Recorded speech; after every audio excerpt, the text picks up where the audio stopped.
Jadi untuk sementara ini Pak Firdaus untuk menjual, artinya menjual kayu balsanya di Gresik aja Pak, atau ada yang lain Pak? Dari Pak Oh Firdaus enggak, sendiri. saya 2 tahun terakhir itu ada ke PT Jati Diri, ada ke Probolinggo itu Parta Buana Sejahtera. Hmm. Kemudian terakhir ini saya pernah juga ke Semarang, ada barang saya yang ke Kediri. Ya, ya. Terakhir barang saya itu ke Gresik. Oh begitu. Oke, oke.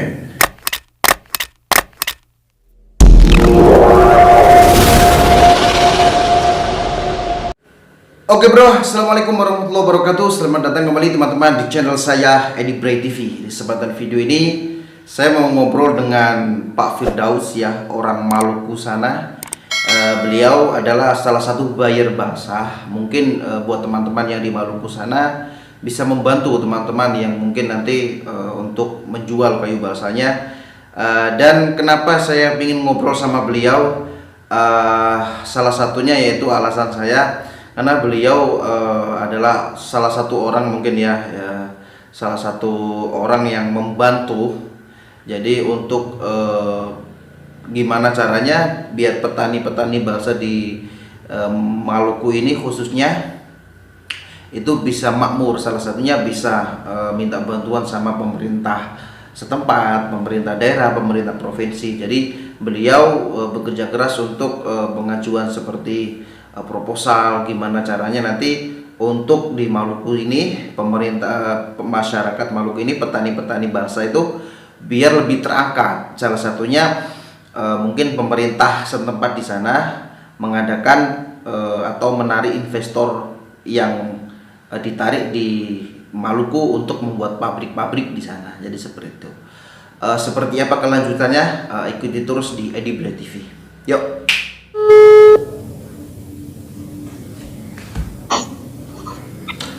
Selamat malam. Assalamualaikum Pak Firdaus. Waalaikumsalam, Bang Ed. Wah, Ini baik, teman baik. saya, Pak Abdul Rohim. Halo Pak. Assalamualaikum. Siap, siap. Waalaikumsalam. Baik, baik Pak Firdaus. Sebelum kita ngobrol lebih banyak lagi tentang perkembangan pohon balsa, Pak. Mungkin Pak Firdaus perkenalkan dulu Pak, biar penonton tahu Pak Firdaus dari mana, gitu ya. Kesibukan hari-harinya apa gitu Pak. Boleh, monggo Pak, monggo Pak. Baik, nama saya Firdaus Kempin.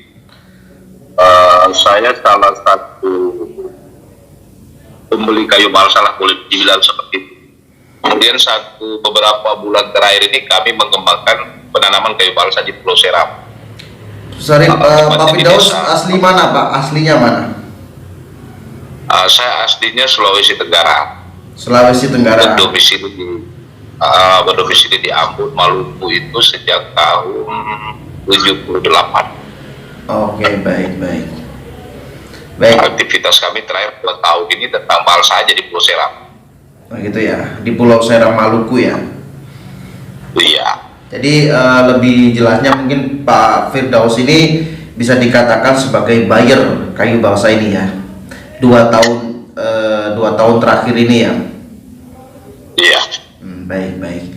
Mungkin juga nanti untuk membantu teman-teman yang di Maluku sana Pak, mungkin yang mungkin belum kenal sama Pak Firdaus bisa menghubungi Pak Firdaus gitu ya, Boleh. untuk menjual kayu balsanya gitu Pak. Baik Pak Firdaus, kita kali ini mau ngobrol tentang perkembangan kayu balsa di Maluku khususnya ya Pak ya, di Maluku Pulau Ambon sana. Jadi seperti apa Pak yang Pak Firdaus ketahui tentang perkembangan kayu balsa ini Pak? Dari segi penanaman apa marketingnya, Pak Edi? Dua-duanya Pak, dari segi penanaman dulu, terus untuk segi marketingnya seperti apa? Seperti itu. Jadi gini, ada salah satu buyer kami di pabrik di Gresik. Beliau sempat menunjukkan ke kami persoalan kontrak beliau dengan salah satu BUMN di Cina. Oh ya, siap. Salah satu poinnya itu adalah beliau berkontrak sampai 2035. Oh, Ini adalah salah satu indikasi jaminan buat kami bahwa prospek bangsa itu masih panjang. baik, baik. Memang untuk masyarakat awam di Pulau Seram per hari ini itu masih banyak timbul keraguan persoalan potensi balsa ke depannya. Marketingnya seperti apa? Apakah iya setelah usia produksi masih ada buyer kan gitu? Ya. Kami selaku profesional bisnis dalam hal ini tentu berharap sangat ada intervensi dan campur tangan pemerintah, baik pemerintah daerah maupun pemerintah pusat dalam hal membantu petani persoalan pembiayaan pembibitan sampai penanaman. Kemudian ada mungkin sampai ke tingkat memfasilitasi investor berkontrak dengan para petani.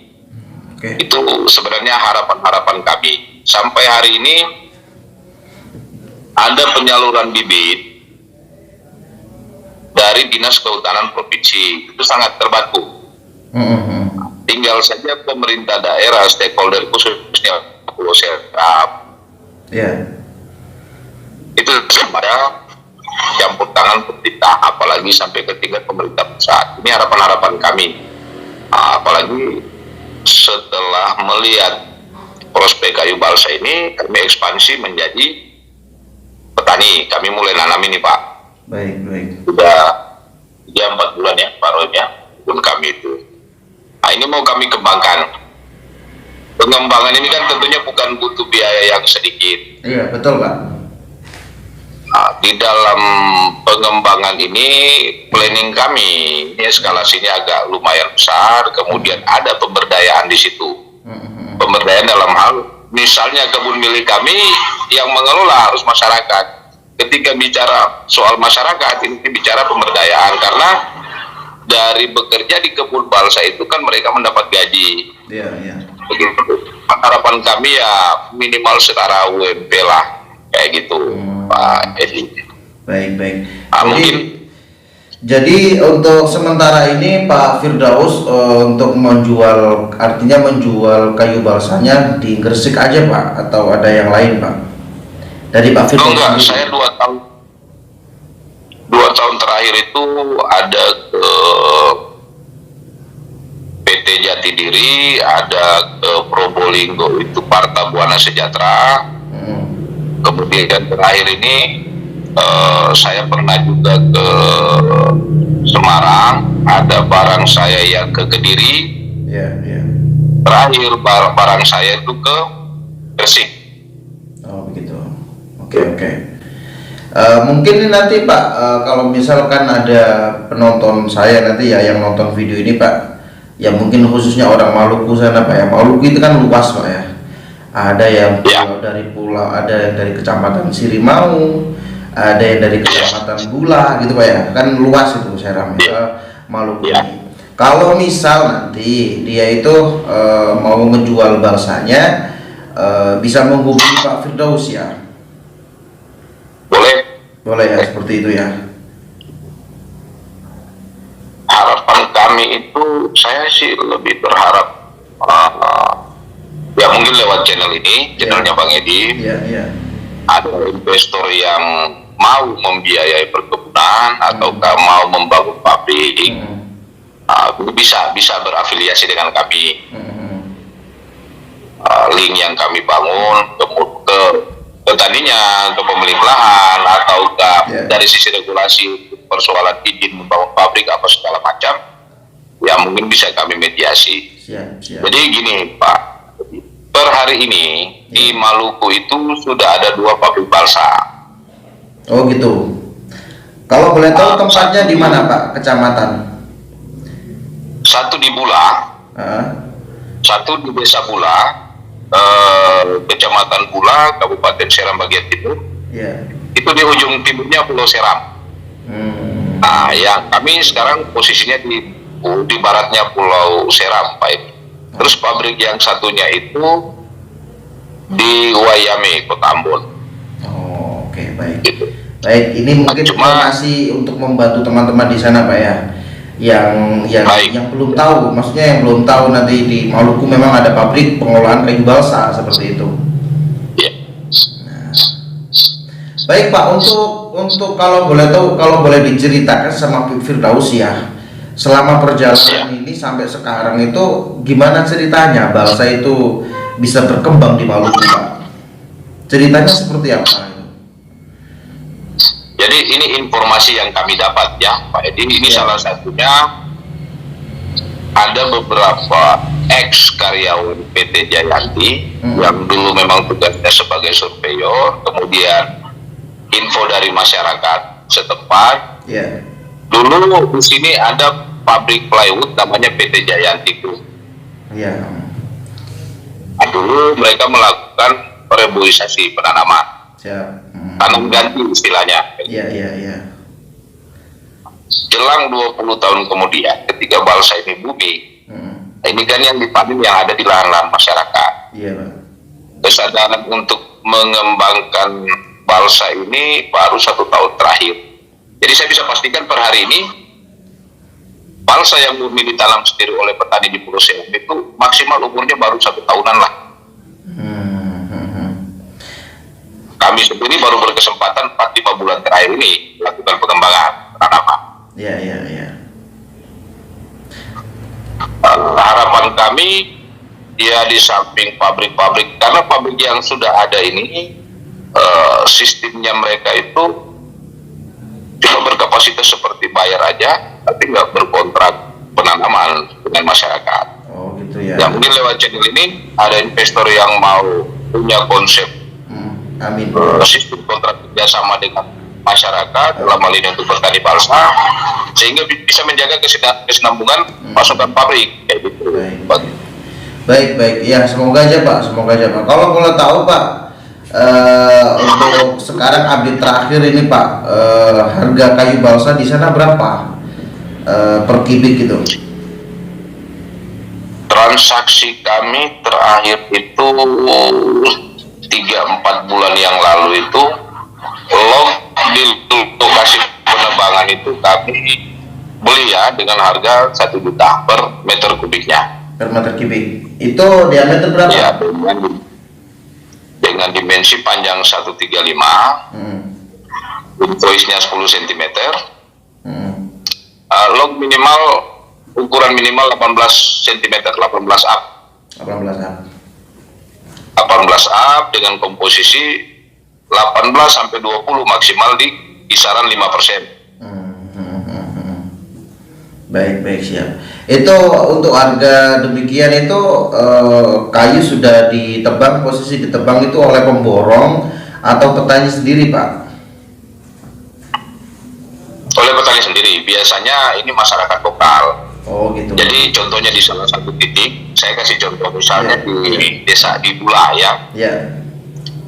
Ada lokasi kayu, terus ini lahan adatnya masyarakat. Tapi memang fasilitasi mereka tebang sendiri. Misalnya nggak punya alat censo misalnya. Nah, ini kami adakan alat censo, misalnya akses jalan ke lokasi penebangan itu untuk alat berat itu kami mediasi, kami bantu sampai ke tingkat perizinannya. Biasanya seperti itu yang terjadi di. Kalau kondisi per hari ini rata-rata itu orang nanam yang memang sudah bisa diakses dengan kendaraan sampai di lokasi penanaman. Udah enggak. Kalau yang ditanam, yang tumbuh dulu yang ditanam di Jayanti itu kan butuh akses jalan yang dibuat jalan berat. Siap. Jadi seperti itu Pak ya. Jadi untuk memborongnya istilahnya tinggal bersih aja. Jadi posisi kayu sudah di tepi jalan, tinggal angkat aja gitu ya. Jadi nggak mau tahu urusan penebangan seperti apa, si pemboronya nggak mau tahu gitu ya. Itu urusan petani gitu ya. Kami paling bisa mediasi, Bang Edi. Kan kadang ada lahan yang memang nggak bisa dimasuki dengan mobil yang bukan penggerak 4 roda, bukan 4 WD, itu kami mediasi, mobilnya kami sediakan. Tapi hitungannya tetap jatuhnya di lokasi pemuatan yang sudah di lockdown itu, yang sudah bisa dimuati oleh mobil truk biasa ya hitungannya seperti itu tadi. Baik, baik. Oke Pak, jadi seperti itu ya cerita teman-teman ya. Mungkin yang lagi nonton video ini khususnya yang di Maluku sana. Jadi Pak Firdaus ini adalah salah satu yang mungkin sudah terjun di Balsa di Maluku sana udah 2 tahun terakhir ya. Jadi seperti ceritanya seperti itu. Harapannya memang untuk pemerintah setempat ya, harapannya untuk mediasi, untuk istilah memfasilitasi para petani-petani yang bertanam balsa di sana gitu Pak ya. Kalau boleh tahu Pak, di Maluku sana itu kan beritanya sudah ini Pak, di Pulau Maluku itu sudah ada sebutan baru di sana Pak, itu disebut Pulau Balsa sekarang itu. Nah kalau boleh tahu itu udah berapa ribu pohon yang sudah ditanam sepengetahuan Pak Firdaus? Kalau sepengetahuan saya ya, yang di Seram bagian barat ini saya jamin udah lebih 100.000 pohon. Seram bagian barat ya? Ya, itu sudah lebih 100.000 pohon. 100.000 pohon yang ditanam. Ini 3 orang ya? 3 orang itu ya? Lebih. Yang lebih 100.000 pohon itu saya tahu persis angka-angkanya. Salah satunya milik kami, kemudian yang 2-nya teman kami. Yang ditanami masyarakat ini belum terdata. Jadi, maksudnya belum terdata gimana Pak? sepengetahuan kami banyak. Ya, tapi belum tahu hasil pastinya berapa gitu, belum tahu ya. Karena kalau masyarakat ini kan rata-rata bikin bibit sendiri. Iya. Mereka buat pembibitan sendiri, kemudian ditanam secara mandiri. Oh, jadi seperti itu. Loh, memang selama ini memang seperti apa Pak proses penanaman? Apa ada yang suplai bibit khusus gitu ya, maksud saya? Jadi memang petani ditunjuk, dia disuplai bibit khusus. Jadi untuk panennya nanti dikontrol. Jadi seperti itu. Atau gimana Pak? Maksudnya itu? Nah, itu yang kami maksudkan. Misalnya ada pihak investor. Nah, boleh nih kita mainkan, ada istilahnya kita berkontrak lah, boleh dibilang seperti itu. Kita fasilitasi bibit sampai ke penanaman, perawatan. Di situ dibicarakan bagi hasil misalnya. Jadi di samping jaminan ke pabrik ada pasokan, pabrik juga punya garansi bahwa masuk saham berapa dari harga dari barang yang ditanam itu. Itu yang kami maksud. Baik Pak Firdaus, semoga aja ini ditonton oleh beberapa investor kayu balsa yang pingin buka lagi pabriknya di Maluku sana Pak ya. Jadi mungkin dari video ini mungkin tahu, oh ternyata banyak juga yang di Maluku itu gitu loh, maksud saya Pak. Semoga aja dengan video ini terbantu masyarakat petani balsa di sana di Maluku khususnya terbantu gitu ya. Jadi nantinya untuk investor-investor asing mungkin ya, atau mungkin investor-investor lokal ya bisa naruh saham di sana, nanti ngambil PO balsanya dari sana gitu. Baik Pak Firdaus, untuk lahan tidur yang mau dikembangkan, ya siap. Itu mau butuh 300 sampai 500 hektar dalam satu spot itu ada begini. Oh gitu ya? Iya, luar biasa. Lahan di sini luar biasa banyak Pak. Gitu. Mereka juga udah siap, rata-rata siapnya dalam artian monggo mau dikontrak boleh. Sistem bagi hasil juga boleh. Pada dasarnya mereka fleksibel. Yang penting tanah itu nggak nganggur lah Pak ya. Yang penting bermanfaat gitu ya. Iya. 500 hektar gitu. Bro.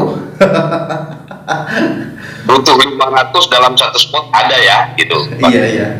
Itu belum spot yang lain ya. Artinya ada ribuan hektar di sana gitu.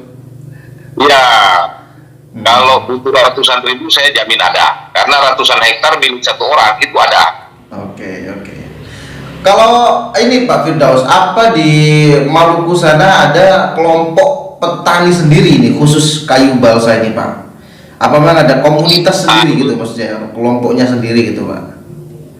Ini yang sedang kami direncanakan, Pak Edi. Karena Pulau Seram ini terdiri dari 3 kabupaten. Oke.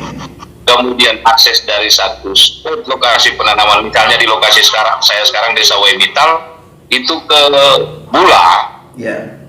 itu 429 km Pak jaraknya. Butuh waktu sehari perjalanan baru bisa nyampe di sana. Iya. Kendala-kendala kami harga belanja selama ini juga terkendala biaya angkutan. Makanya yang urgensi tentang Balsa ini adalah pabrik. Tuh, ketika udah ada pabrik di Pulang, jaminan kualitas kayunya itu bisa bagus, nggak ada bustin. Begitu juga sebaliknya di Seram Barat itu harus ada pabriknya juga. Jadi kita bisa menjaga kualitas usia tebangan lah istilahnya. Jadi kayu nggak bustin. Oke. Kendala ngirim log ke Pulau Jawa itu kan kita sampai kadang 21 hari baru nyampe pabrik. Biasanya berapa hari Pak pengiriman dari sana ke pabrik di Gresik itu? Ini kayu mulai penebangan sampai di lokasi pembuatan di Lokpol itu prosesnya bisa 2-3 hari. Kemudian proses angkutan dari Bula ke Ambon itu bisa makan waktu sampai 2 hari. Nah, yang jadi permasalahan ini kapal kontainer itu setiap 5 hari itu ada kapal, cuma kan jadwalnya nggak menentu. Iya. Perjalanan kapal kargo dari Ambon ke Surabaya itu memakan waktu 5 sampai 6 hari. Ya, kurang lebih seminggu. Nyampe Surabaya kalau nggak antri berarti langsung sandar bongkar unloading gitu kan. Iya. Ya, paketnya 10 hari. Terus kalau kita menghadapi situasi yang nggak normal itu kadang sampai 20 hari. Resiko blustinnya kan tinggi, Pak Edi. Oke. Kayak gitu. Pak, memang selama ini 2 tahun terakhir ini yang diterjuni Pak Firdaus ya tentang kayu balsa ini, Ya. sepengetahuan Pak Firdaus, apa memang pemerintah setempat itu nggak pernah terjun sama sekali Pak atau gimana Pak? Karena ini kan salah satu komoditas petani yang bisa mengangkat ekonomi para petani gitu loh. Ya, kalau ini kan berita seperti ini kan sudah apa ya? Sudah trending, sudah menyebar luas di mana-mana. Masa pemerintah setempat ya khususnya di Maluku sana tidak mendengar berita ini gitu loh. Kalaupun mendengar apa yang dilakukan pemerintah itu gitu loh, apa cuman ya monoton gitu-gitu aja, memang ada perubahan untuk petani-petani, program-program apa gitu Pak dari pemerintah setempat. Ya. Kalau sepengetahuan saya ya, Pak Edi, yang sepengetahuan saya itu pemerintah provinsi lewat Dinas Kehutanan Provinsi itu sudah menyalurkan bantuan bibit balsa. Oh gitu. Kalau pemerintah daerah sampai hari ini setahu saya belum ada program penanaman bibit balsa atau bantuan. Artinya nggak jalan berarti Pak dari provinsi ke kabupaten gitu.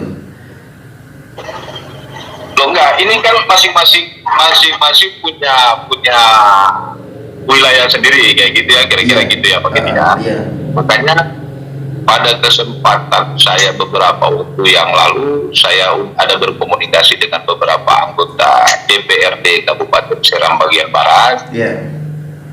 Mereka bersedia untuk mengujurkan dana aspirasi mereka untuk pengembangan pembibitan kayu balsa. Ini langkah-langkah awal yang menurut saya kecil, tapi akan berefek besar. Ini kita sudah intervensi pemerintah, meskipun ini bukan dari pemerintah daerahnya, dalam hal ini bukan eksekutifnya, tapi legislatif. Itu sudah jalan Pak program seperti itu Pak di masyarakat.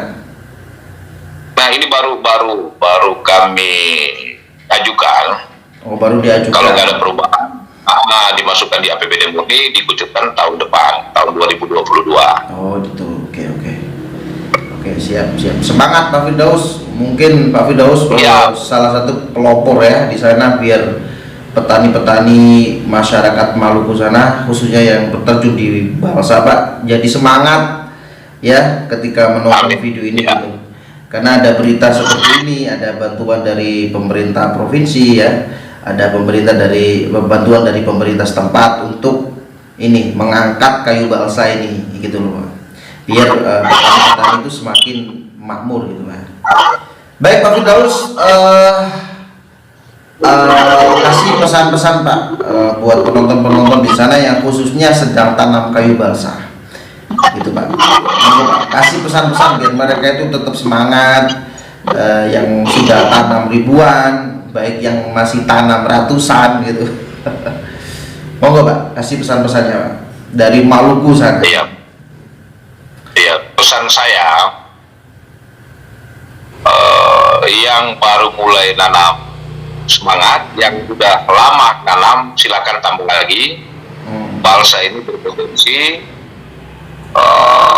Soal harga saya yakin akan ada peningkatan karena kebutuhan akan balsa di luar negeri itu sangat banyak. Ya betul. Meskipun harapan kami berdirinya pabrik di setiap kabupaten itu per hari ini belum tercapai, ini akan kami lakukan manuver-manuver, mungkin lewat channel Bang Edi ada investor yang berkenan untuk menghadirkan pabrik di daerah kami, monggo.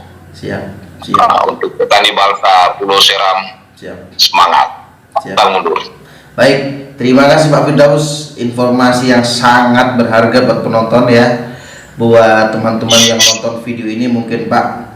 Jadi mungkin Pak Firdaus ini adalah salah satu pelopor yang mungkin bertempat di Maluku. Mungkin ada nanti pelopor-pelopor lain yang bikin semangat ya, yang istilahnya mengajukan proposal ke pemerintah ya, perundingan sama pemerintah setempat, sama yang legislatif itu. Jadi mungkin harapan saya ada seseorang seperti Pak Firdaus ini, karena petani itu butuh ini Pak, pemimpin ya, istilahnya butuh pelopor lah seperti Bapak ini. Jadi biar mereka tuh sama semangat, harapannya itu ada gitu loh. Dia tanam ribuan, ratusan ribu ya, puluhan ribu. Kalau ada seseorang yang ngasih berita seperti ini ya, ya mungkin mereka nambah semangat. Jadi seperti itu Pak. Baik Pak Firdaus, mungkin perbincangan kita sampai di sini dulu. Mungkin kita bisa dilanjut untuk minggu depan, bulan depan kita bahas perkembangan balsa seperti apa di Maluku, gitu Pak ya. Baik. Nah, tujuan kita Pak, tujuan kita itu mengedukasi masyarakat, kasih informasi yang bagus buat masyarakat. Jadi masyarakat itu nggak bingung gitu loh Pak, nggak bimbang apa sih itu, di mana sih balsa itu ya apa sih gitu loh. Tujuan itu ya semoga terbantu dengan yang disampaikan Pak Firdaus gitu Pak. Iya. Oke Pak. Buat teman-teman yang di Pulau Seram ataupun di tempat lain yang sedang mengembangkan balsa, mungkin mau bertukar informasi dengan kami, silakan di komennya Bang Edi. Tentang nomor kontak kami. Siap. Nanti saya kira nomor kontak Pak Firdaus boleh saya kasih di YouTube ya. Saya cantumkan di YouTube. Boleh. Jadi orang Maluku sana yang ingin menghubungi Pak Firdaus biar mudah, jadi mereka cukup lihat di YouTube saya ada nomor teleponnya Pak Firdaus. Nanti nomornya saya cantumkan di deskripsi video itu Pak. Baik. Siap. Terima kasih Pak Firdaus. Semoga bermanfaat. Sehat-sehat selalu Pak Firdaus. Siap. Amin. Siap. Terima kasih Pak Firdaus. Selamat malam. Waalaikumsalam. Waalaikumsalam. Itu temannya juga itu. Malam Pak. Oke, ayo sehat-sehat Pak Firdaus. Kabari Pak kalau ada info-info apa, kabari Pak, WA. Siap, Bang Edi. Oke Pak Firdaus. Assalamualaikum. Waalaikumsalam. Ya teman-teman, jadi seperti itulah ya obrolan saya dengan Pak Firdaus. Jadi mungkin teman-teman yang pingin kontak langsung dengan Pak Firdaus ya, khususnya yang di Maluku ya, jadi kalian bisa menghubungi Pak Firdaus. Nomor WA-nya sudah saya cantumkan di deskripsi video ini, ada di bawah situ. Klik itu, judulnya diklik, nanti ada keterangan di situ. Kontak aja langsung beliau. Jadi buat teman-teman yang mungkin ya bisa saling membantu, khususnya mungkin orang-orang yang ada di eksekutif, yang mungkin punya modal lebih, bisa saling membantu sama Pak Firdaus untuk mengangkat petani-petani yang khususnya ada di Maluku. Jadi seperti itu. Terima kasih teman-teman sudah menonton video ini, semoga bermanfaat. Wassalamualaikum warahmatullahi wabarakatuh. See you next time. Salam petani milenial.